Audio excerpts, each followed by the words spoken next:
Hi, and welcome to another edition of Dodgers Dugout. My name is Houston Mitchell, and while most of us are enjoying a day off today, let's not forget to take the time to remember those who gave their lives in service to this country. Fred Claire answers your questions. Advertisement. Victor Palomares asks, "Hi, Mr. Claire. I remember reading somewhere that, before Fox took over and engineered the Mike Piazza trade, you were working on a deal that would have gotten Gary Sheffield to the Dodgers without trading Piazza. Assuming this is true, could you tell us a bit about how that trade would have worked?" Fred, it is true that I had an interest in trading for Gary Sheffield without us having to trade Mike Piazza. Dave Dombrowski of the Marlins called me in the early part of the 1998 season to say he was interested in dealing Sheffield, Bobby Bonilla and catcher Charles Johnson as the Marlins were looking to unload payroll. I told Dave I had an interest in Sheffield but no interest in trading Piazza. Even though the new Dodger owners had concerns about signing Piazza as a potential free agent, I felt we had enough time to do a deal with Mike, and the addition of Sheffield could give us a great boost. Some fans may forget, but we had 4 players who hit 30 or more home runs in 1997. Mike had 40, Eric Karros, 31, Todd Zale, 31 and Raul Mondesi, 30. And now we had an opportunity to add Sheffield. That hope ended when both Piazza and Zale were sent to the Marlins on May 14. The Times and Jason Reed had the behind-the-scenes story 2 days later under the headline, "Fox Engineers Trade of Piazza. This wasn't a Fred Claire project." Scott Walden, "Do you think the Mets and the A's of '88 are still scratching their heads? Seriously, everyone knows the '88 season heroes were Orel Hershiser and..." Fred, I really don't believe the Mets and A's were left scratching their heads over 1988 because they saw firsthand the talent and depth of our team. Your question is timely in that we just had the reunion of the 1988 world champions, and 30 years later you could still feel the togetherness and spirit of the group. There were so many contributors other than Orel and Kirk, and if you check out the stats you will see that the starting pitching of both Tim Leary and Tim Belcher were major factors in our success, along with the contributions of closer Jay Howell. 2 players we acquired in 1987 in addition to Belcher had a great impact on our 1988 success, Mickey Hatcher and John Shelby. In addition to the players who were added for the 1988 season, we had Mike Scioscia, Steve Sax and Mike Marshall, who came up through our organization and knew the Dodger way. And Alfredo Griffin came in a trade with Howell and Jesse Orosco to give us great improvement at shortstop along with left-handed relief. There was a true team effort, and catcher Rick Dempsey supplied the exclamation point of the season as he lifted Orel to the sky after the final out. Andrew Hernandez asks, "I am and always have been a huge fan of Mike Piazza. I was wondering how much of an impact trading Piazza had on you professionally and emotionally." Mom, may she rest in peace, was also a Piazza fan, cried when she heard the news. Fred, the trading of Mike Piazza in a deal engineered by an executive at Fox had to do with a regional television deal in Florida, and little to do with baseball. Fox did have concerns about signing Mike after the 1998 season, when he would have been a free agent, but the driver of the deal in my opinion was the Fox interest in a regional sports channel. The Marlins needed to unload salaries of a few players to get a better handle on their financial outlook, and Fox was interested in assisting the team in view of landing a TV deal. As far as the impact on me, I was honest in announcing how the deal came about. I know my candid view of the deal didn't please the people at Fox. In fact, a reporter told me, "Fred, the Fox people are upset with you and are out to get rid of you," whereas the deal cost me my position with the Dodgers. Emotionally I was fine. I had given the best I had to give every day of a 30-year career. Bob Spiegel asks, what were your best and worst trades?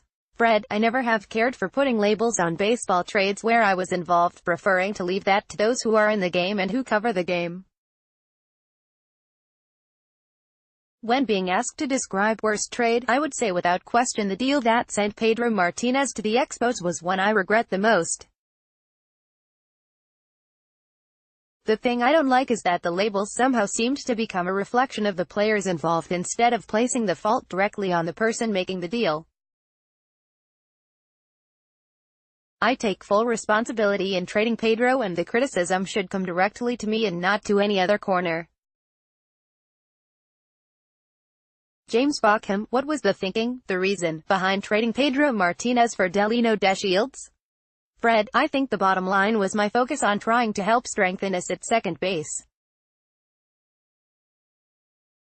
I could go into detail about the moves we tried to make to fill that position, and did so in my book, Fred Clare, My 30 Years in Dodger Blue, but it really doesn't matter. The only thing that matters is that my focus was on a single position and not on the potential of Pedro. It was a major mistake. Advertisement. Mike Lewis asks, you were GM into 1998, the year after Jackie Robinson's No. 42 was retired throughout baseball. Was there any pushback from yourself or the Dodgers organization to Commissioner Bud Selig's decision to grandfather players still wearing No. 42. I've always wondered why Selig and the MLBPA didn't agree on directing the players to remove No. 42 at that time. Fred, there was no thought on my part to cast any objection on allowing players who had been wearing No. 42 to continue to do so during their careers when Jackie's number was saluted and honored by Major League Baseball. In thinking about Jackie, one of the highlights of my Dodger career was to be involved in the Old Timers game ceremony of 1972 when we retired the numbers of Jackie, Campy and Sandy. And I will never forget being in the company of Jackie at the World Series of that year when he threw out the first ball, his final public appearance. I think of Jackie with one primary thought: my greatest honor as a Dodger was to know him and be in his company on two very special occasions. Don Riley asks, I would like to know, as GM in 1988, were there any trades or free agents you wanted to make before the season, but could not? Advertisement. Fred, we had a laundry list of needs prior to the 1988 season. We had finished 16 games under .500 in both 1986 and 1987, and thus it was clear we had a lot of work to do to be competitive. I saw our biggest needs as filling key spots at shortstop, the closer position and left-handed relief, as well as adding a power hitter that could be a part of our lineup. We filled the three key spots with a trade during the winter meetings that brought us shortstop Alfredo Griffin, closer Jay Howell and lefty Jesse Orosco. And then we had the opportunity to sign free agent outfielders Kirk Gibson and Mike Davis. Having added Mickey Hatcher, John Shelby and Tim Belcher during 1987, we now were a different team in 1988.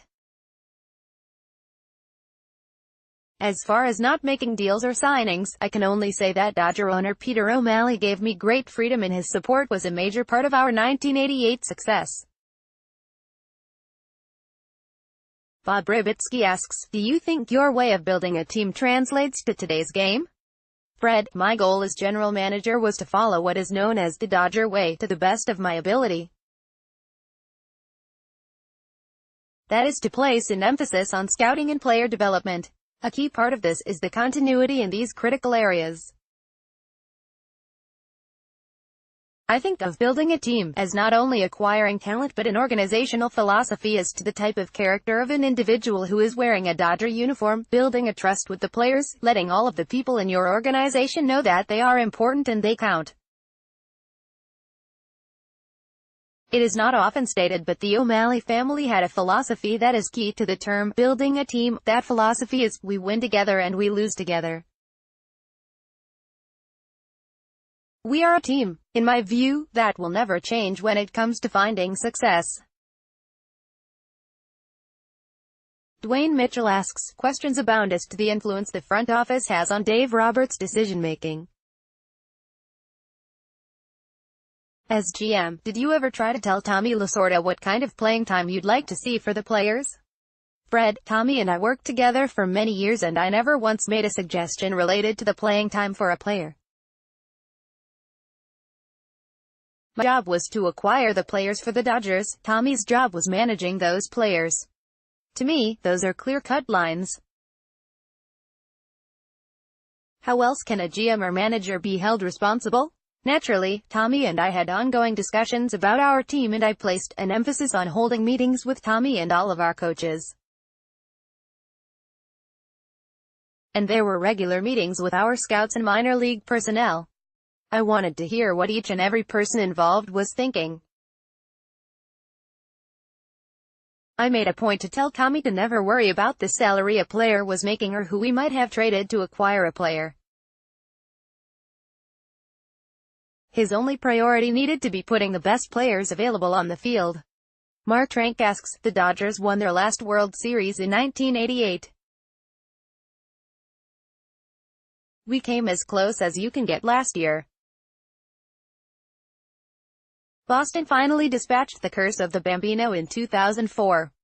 Is LA similarly doomed to suffer for the foreseeable future, or can the Dodgers learn from that 88 team you put together and finally win a championship? Fred, the Dodgers are not doomed. I believe they are destined for success. The leaders of the Dodgers want nothing more than to bring another World Series title to Los Angeles. To say the least, it has been too long. There is an outstanding group of young talent in the organization. The ownership has shown its willingness to be at a top level when it comes to payroll. The young talent on the Dodgers is a reflection of solid scouting and player development, and the team in a Dodger tradition is seeking players from throughout the world. The support of the fans, as always, is the best in the game. The city is waiting to celebrate. Finally, Frank Cuomo asks, how is your health?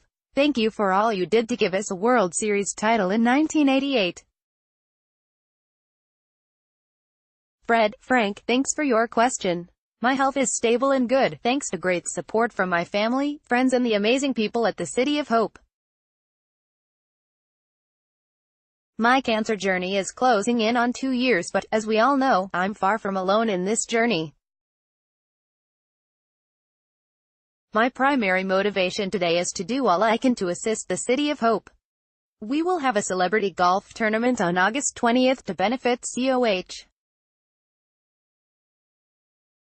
More info is at www.fredclaragolf.com. Again, I want to thank Fred for taking the time to answer these questions in great detail. And he doesn't know I'm doing this, but I want to point out one thing about the Delino DeShields Pedro Martinez trade.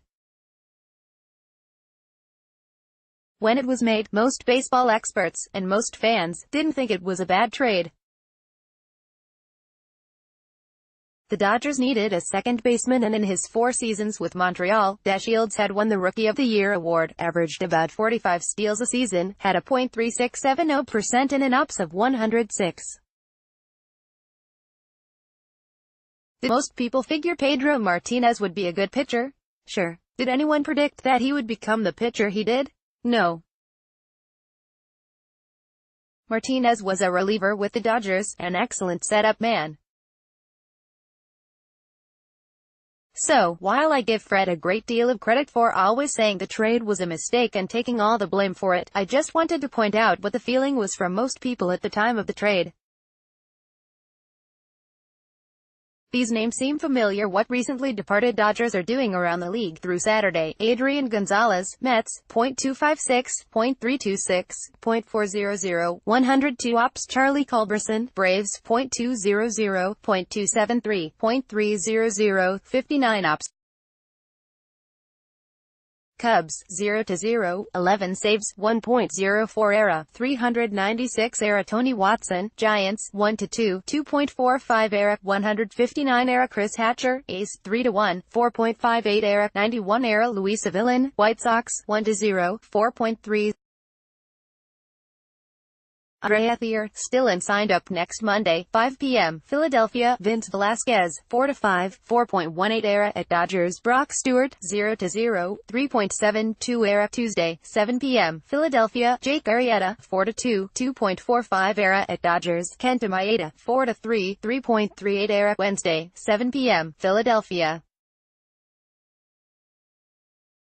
Zach Eflin, 1-1, 3.27 ERA at Dodgers. Ross Stripling, 2-1, 1.74 ERA. Thursday, 4:30 p.m. Philadelphia. Aaron Nola, 6-2, 2.27 ERA at Dodgers. Clayton Kershaw, 1-4, 2.86 ERA. And finally, Rich Hill says MLB should be more concerned about pitchers' blisters.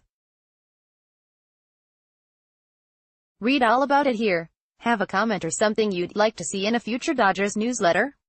Email me and follow me on Twitter @LawTimesHouston.